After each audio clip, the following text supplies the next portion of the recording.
Guangzhou AOQUN brush focus on quality, focus on brand.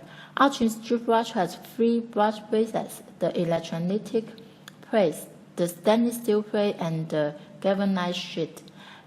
Besides the time of the corrosion resistance, is the stainless steel plate different from the galvanized sheet in tensile? Today we are going to test the tensile of these 2 brush bases. Now there are 2 brush bases in my hand. One is the galvanized sheet, the other is the stainless steel base.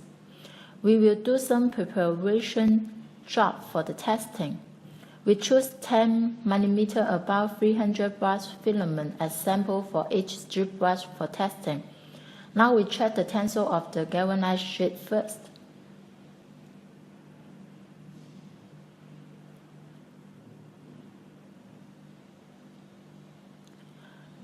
You can see the tensile of the galvanized sheet is about 16 kg.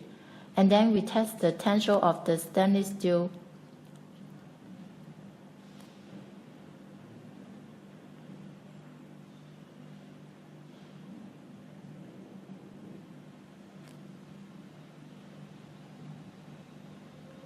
The biggest is 23 kg.